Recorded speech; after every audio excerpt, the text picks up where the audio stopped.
Mga kagre, yung mais natin ko ano, pula na yung nakabuhok niya. Pwede na ito siya harvestin panglaga. Huwag natin pagulangin kaya hindi natin gagawin itong similya. Lutuin lang natin ito. Tingnan natin kagre.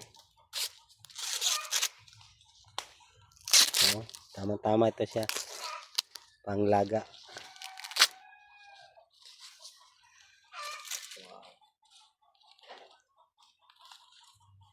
May mais na tayo sa sako lang, harvest na tayo ng mais.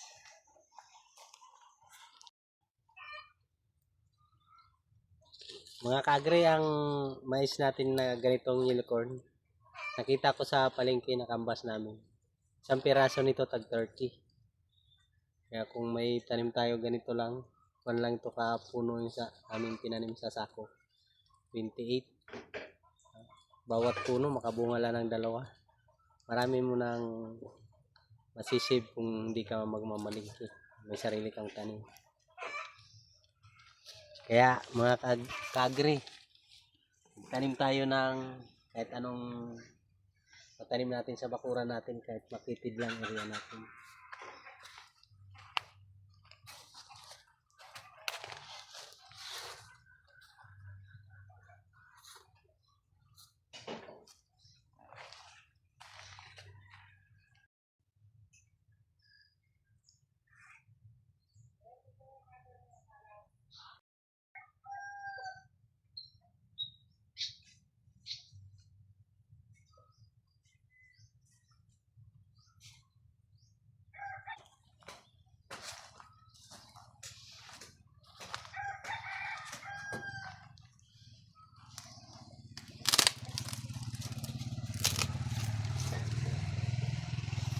Ganito na mga kagre, tuyo na yung buhok-buhok niya sa dulo.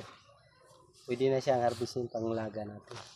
Kasi kung magkuha na talaga, mag-dry na masyado, kuha na yan. Gulang na, pwede na pang tanim.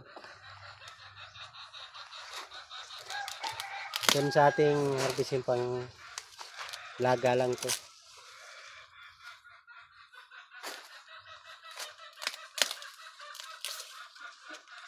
Lima.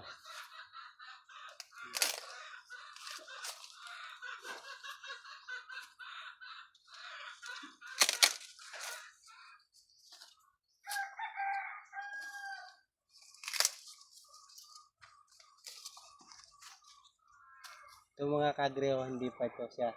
Mura pa yung buhok niya. Ito yun natin para maraming laman. Ang harbisin kasi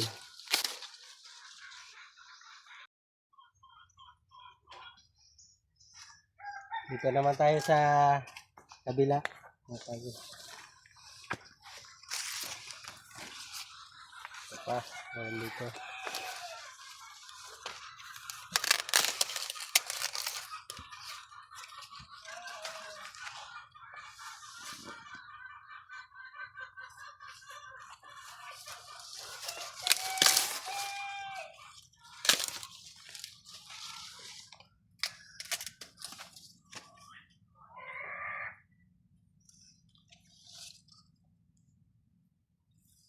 Maliit pa dito. Hindi sabay-sabay sila nag bunga kasi yung maliit. Punla pa lang kasi maliliit pa yung iba matangkad na. Kaya hindi rin sabay-sabay sila nagbunga.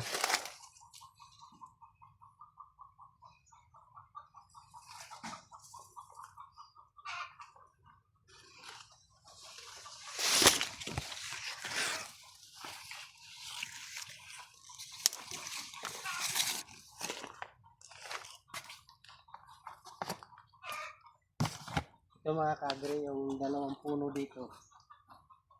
May mura pa yung isa. Pag pinutol natin ito mga kagre, may katas itong nalabas dito. Maging fertilizer din yun. Paputuloy natin ito isa. Wala na siyang bunga.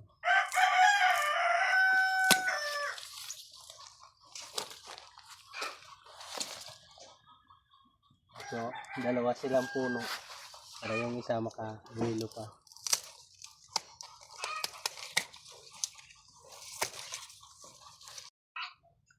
Yung tanim kasi natin, kada puno, mayroon dalawa, may isa. Yung isa na hindi nabuhay, kaya isa lang. Ganito. Ano. Ito, dalawa sila dito. Ito mga kagre, pinutol natin. Pag nagkatas siya, naging fertilizer pa yan dito sa isa.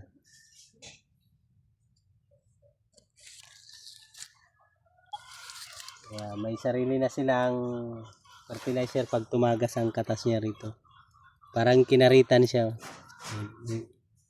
Moisture na siya.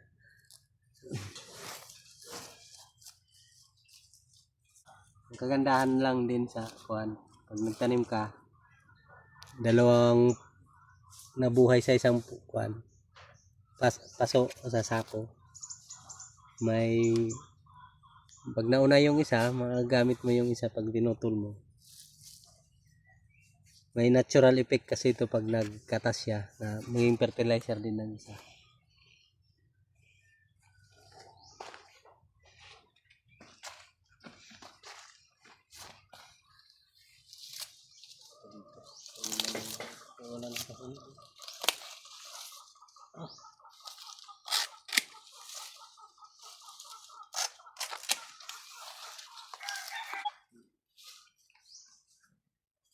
Gawin na lang natin to mga kagre, yung stock niya na swab.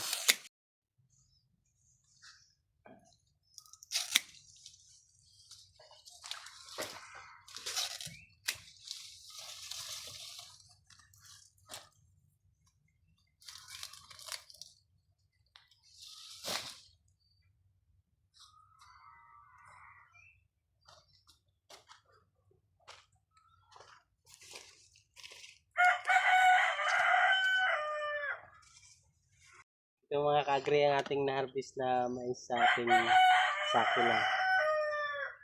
Ang lalaki rin, oh.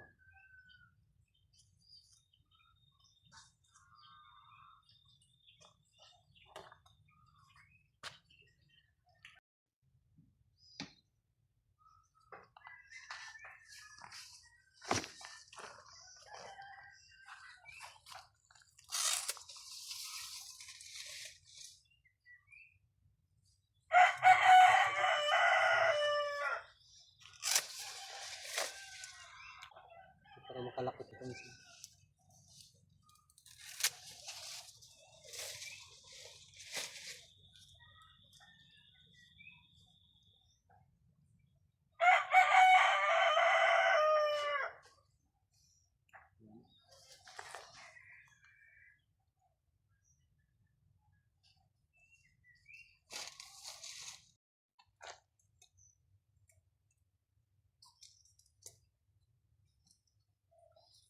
Mga kagre, yung stock ng ating mais, hindi natin masasayang yan.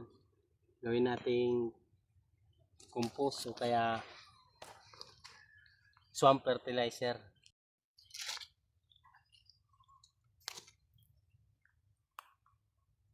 Mga kagre, yung stock natin ng mais, hindi to masasayang. Gawin nating swamp fertilizer o kaya compost. Kaya tatadtarin natin mga kagre itong stock natin.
Agri. Subaybayan yung aming mga video dito sa Agri Vibes.